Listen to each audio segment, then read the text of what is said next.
So, a topic I wanted to share with you today is what is one of the biggest things I've learned as an agent and how did I learn it? So, that thing for me is if in doubt, write it down.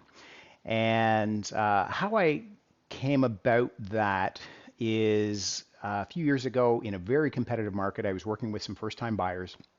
We had been through offer presentations on four other properties, which we had got beat out on.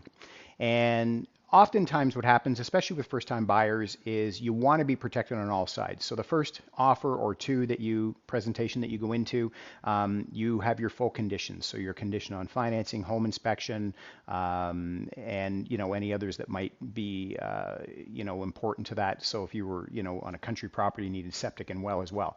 And so what oftentimes happens, especially in a competitive market, as you move through the process and you get more comfortable, you are willing to remove conditions to secure that property. So we were working on house number 5, and we were going to be one of 5 offers on presentation night, and that's exactly what my buyers decided to do.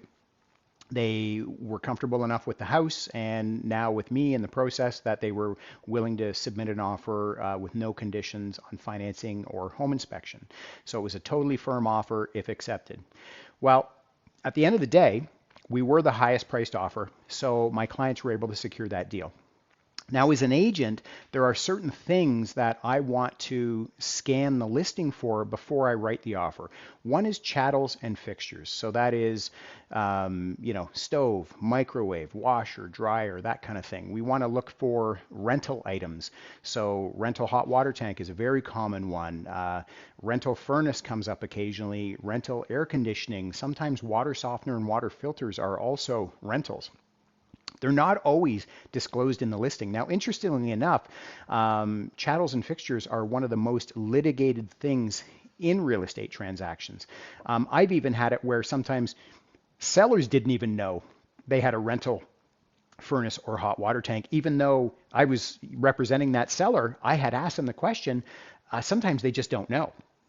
So anyways, at the end of the day, I had scanned this listing prior to doing the offer. There was no rental items shown in the listing itself. So I wrote the offer up with the hot water tank being owned. Now, just as an extra layer of protection, I always put a clause in the Schedule A that says the seller represents and warrants that there are no rental items being conveyed to the buyer. And if there is, I'm paraphrasing, if there is, then the seller agrees to pay out these rental contracts on closing. So we were successful in securing this house. We were the highest offer. My clients were ecstatic, and we had about a 6-week closing, about a 45-day closing. 5 weeks into that 6, I get a call from the listing agent, and the listing agent asked me, and she was a friend of mine, and she asks me, "Are your clients going to assume the hot water tank?" And I was like, "What? What do you mean?" And she's like, "Duh." And are your clients going to assume the hot water tank? And I'm like, "Oh, maybe you should reread the contract." And at that point, the phone went dead. You could hear a pin drop as she went through the contract and found my clause. I guess she got so busy on offer night dealing with these 5 offers, she not only missed that I listed the hot water tank as an owned item under the chattels and fixtures, but I had also put this clause in. As it turns out, there was a rental contract on it. It was just forgotten to be listed in the actual listing itself. So because of that, it would have meant that my buyers would have gotten a free hot water tank, and it was to the tune of $2,500 that the seller would have had to have paid out, or in this case, probably the agent, because she was the one that actually made the error. So at the end of the day, everyone lived happily ever after. My clients agreed to assume the hot water tank. Again, they were well within their right not to. But these are things that you got to look for. I mean, we understand mistakes happen.